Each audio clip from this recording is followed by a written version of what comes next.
Oh, and I forgot to spotlight you there, Tina. There we go. And okay. Okay. Can everybody see my screen? Is it up? Yes. Awesome. Thank you. Pictures help. Okay. So fun topic. And so just remember, we're recording this bit just so people can see it after and contemplate the same ideas. When I'm done chatting, we won't record anymore so that you can go and discuss it. And even when you come back, nothing will be recorded in the discussion. It'll just be here for anybody who wants to reflect on it or somebody who couldn't join tonight. So this is an awesome topic because it's so charged with ideas and emotion and subconscious triggers that you may not even realize that you have. So I want to encourage you tonight to personally reflect, pay attention to how it sits in the mind, as well as any discomfort in the body. Sometimes the subconscious will kick back and it'll create body sensations when it doesn't like something. So it's really kind of fun to, see how this is landing for you. So we're talking about the spirituality of money, or the spirituality and money, right? And we're looking at, is money the root of all evil, or is it a manifestation of energy for us to use and experience abundance? So there's lots of different perspectives on what money is, what it does, and the shoulds and shouldn'ts all around money. So take a moment, take a breath. If you have pen and paper, quickly write out as fast as you can, or just call it up in your mind if you don't want to write it. But take this moment right now and think about, what do you personally believe about money? If you had to make a statement right now or tell your kids, here's the philosophy of money to get through life, what would it be? What are the first things that come up for you when you think about money? Pause for a minute, give you some brain space, because again, it's better if you have personal reflection. What do you believe about money? First things that come up.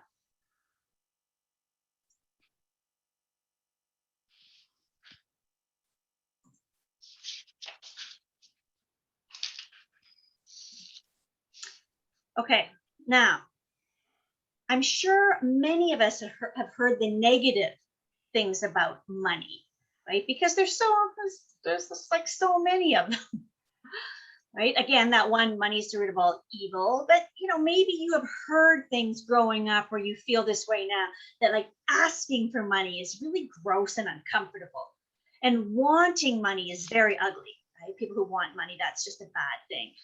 And being poor somehow makes you a better person because you haven't been focused on money. Or being wealthy makes you a bad person because obviously if you're wealthy, then all you care about is money. You don't care about anything else. And to earn money, it's really hard. It's really difficult. If you're being driven in life for success, then you're just greedy, right? And if you accept money you didn't earn, well, then you're just weak and it's just a handout, right? And even the desiring of money is a sin. So there's lots of things that like this that we've heard growing up, or maybe still feel this way, that perpetuate those negative feelings around money, right? So you want to see if any of that is sitting there for you. Okay, now because because money is so personal, we do have a relationship with money, right? And so let's think about our relationship to money. Do we feel that it is, I really respect money, I have a good relationship with money, or I'm always feeling lack and money, it's always running away from me. I can't quite, get a handle on it. So do I like money? Am I comfortable? What is my personal relationship to money at this moment? What is your relationship with money? Just the first things that come into your mind, and think about them or jot them down.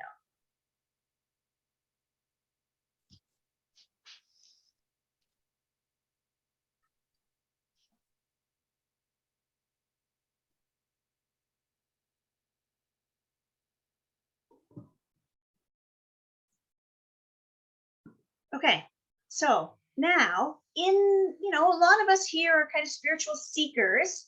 And so we have more of a spiritual philosophy. And so, we're weighing that out. Now, I don't know if anybody has read The Science of Getting Rich by Wallace Wattles. It's a free PDF that you can download off the internet. And he talks about the science of getting rich from a spiritual perspective. So it's quite a fascinating little read. And he'll say things like this in there. If you want to help the poor, demonstrate to them that they can become rich. Prove it by getting rich yourself.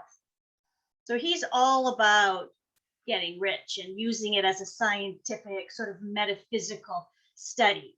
So as I throw up some of these quotes, again, you're looking to see, do I believe that's true? Does that sit well with me? Or that irritates me, that bugs me, right? So you want to look at your own reactions so that you can find those subconscious triggers that could be in there. Mary Jean, at any point, if somebody has a question or something, or you can't hear me, feel free to tell me because I can't see the chat box. Will do. Okay, so here's another one that Wallace says. There's no reason for worry about financial affairs. Every person who wills to do so may rise above his want, have all he needs, and become rich. Now, he talks about willing it. So in his book, it is all about learning how to will this stuff into reality. And of course, sort of moreover in the new age, we talk about manifesting. So, how does that sit? You think that's true? That everybody could rise above their want. Now, of course, many of you have probably heard of the law of attraction. That's big language now, that talks about whatever you focus on, think about, read about, and talk about intensely, you're going to attract more of into your life. What you feel now is what you're going to attract. So the law of attraction talks a lot about, if you want to be wealthy, you have to feel wealthy and abundant. And if you talk poverty, you're going to attract more poverty. And so that's all about thinking and feeling and what you're saying, that you create the state. So the law of attraction theories are talking about everybody is basically rich or poor based on their own thoughts and beliefs and what they manifest. Right? Do you like that? Is that true for you? Does that match your money theories? Bob Proctor, see yourself living in abundance and you will attract it. It always works. It works every time with every person. And so in Bob Proctor's courses in teaching and philosophy and writing, that's the philosophy he would be putting out. Right? See how that sits.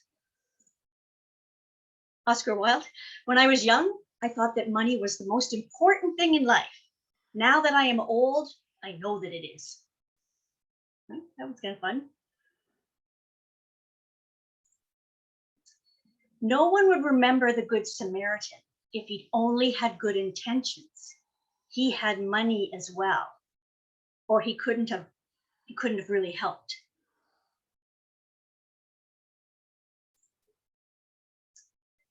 Albert Camus, wonderful little philosopher here. This one's kind of interesting. It's kind of a spiritual snobbery that makes people think they can be happy without money. Right? And so he's talking about that where we honor the fact that I don't have any money and I'm kind of poor, but it's because I'm so spiritual and I'm not, attracted to earthly things. So I don't pursue money. I'm really poor, but it makes me more spiritual and I'm very, very happy. Also, this picture makes us think about, that teeter-totter between, often in spirituality and religion, there is the honoring of poverty or not having money. And then yet we also have churches that have big box churches where there's just wealth, right? The church itself is huge. The ministers are wealthy. We look at the Catholic Church, one of the most wealthiest organizations in the world. And so sometimes there's this perception of religion that it has too much money and wealth.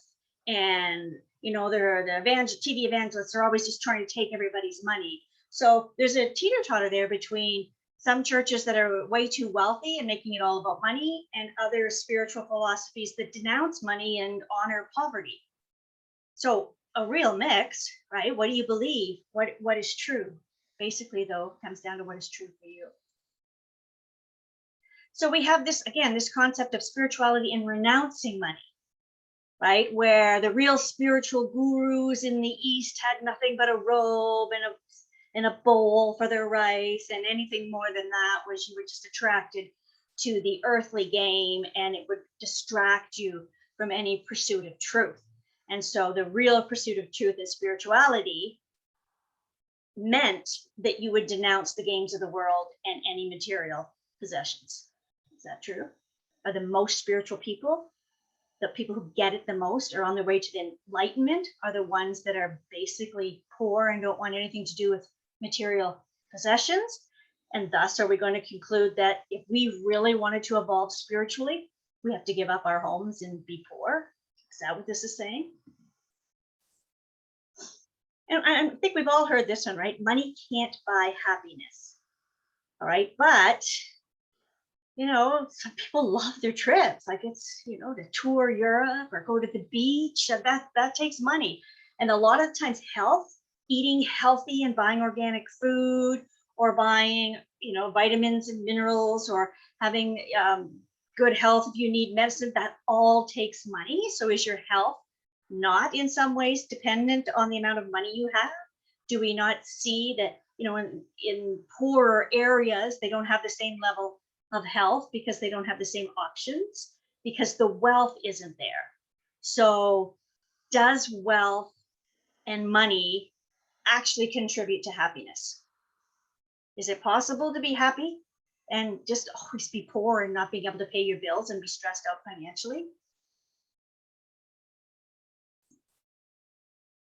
So the thing that springs up, because there are all these books out there on abundance and prosperity now integrating into spirituality. So we want to work that out in our own mind. Can you be spiritual and wealthy? Or does pursuing the spiritual path, maybe you don't have to be poor, but you can't be wealthy. You can't have a lot of money and be spiritual.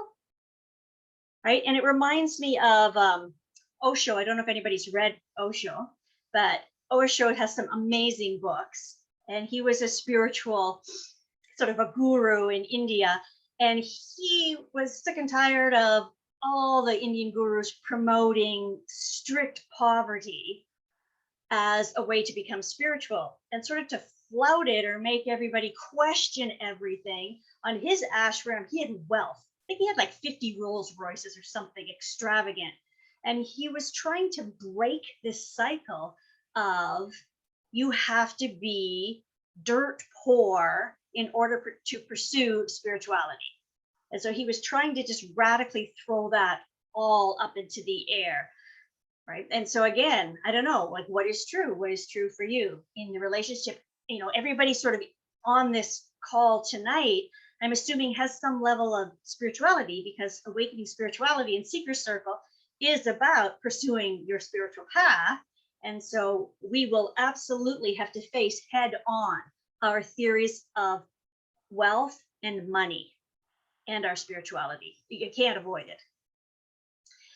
So then we have our, the whole spirituality in business. And I see this a lot because in my, my day job, I work full time doing business coaching and consulting and helping entrepreneurs and small businesses grow and prosper. Okay. And so when I work with businesses, some of them do really prosper well, and other ones, they just can't get ahead of themselves. And you can almost see that they really have an issue with money, because as soon as they get slightly successful, they lose it. They can't, they're uncomfortable with money. And then when I work with businesses that are developing, let's say, a life coaching or the yoga or the wellness or the alternative healthcare practitioners, or anybody that has a spiritual component to their business, so many of them are not reconciled with this. You can tell they're uncomfortable with money. They can't even write a business plan to get the business loan to grow their business, because the language in a business plan about who's your competition, who's your target market, all of that stuff that's classic business so does not sit well with them, right? And it's because they've come from a different focus on spirituality and caring. So any of my businesses that are in the caring and compassionate field, their left brain analysis of business and money, they really do have a problems reconciling them. So some of the most beautiful, gifted people who are running businesses in health and healing, arts, any of the creative businesses at all, many of them very, very gifted, very, very talented, but their business just never really makes them enough money that they can be self-sustaining. And it's because they haven't faced this. They haven't totally reconciled with this whole idea. But if I'm doing a Reiki treatment and this person really needs spiritual healing, is it bad to charge money? Like, no, I'm awkward about, it can't be about the money. You know, if they can't pay, that's not a problem. Then they shouldn't have to pay because healing shouldn't be about money. So there's a lot going on for them, but they want to run it as a business. So as a business coach, you know, my job to bring them back into business focus and see if they can reconcile that. But money issues run very, very deep. We heard stuff from our parents, and those ideas are locked in until we see what's in the subconscious. So I would encourage you to really dig deep and see what is your truth about money and wealth, business, spirituality, and what you're doing, and is it working for you? Okay, so here's the questions we're going to ponder tonight, right? Really analyzing what are your beliefs about money and where did they come from? If you came from a family that was always challenged with money, you probably have a different philosophy of money than if you came from a family that was fairly well off and never struggled with money. You're going to have completely different views on money. Often, you know, you could come from a family that always struggled with money and they made resentful comments about people who did have money because they didn't have any. And so it leaves you with this feeling that people who have money somehow did something shady to get it. So again, a whole mix of things there. So you want to look at where your beliefs come from. Were they just taught to you? Did you pick them up from somewhere else and you don't actually own them? They're secondhand beliefs. You just picked them up and integrated them. And then the question is, when you identify that, do you want to change them? Is it time to change your beliefs around money because you can see the ones you have are not working for you? Now, the reason group discussions on this are really valuable is because sometimes we need to hear ourselves say stuff out loud in order to sort ourselves out.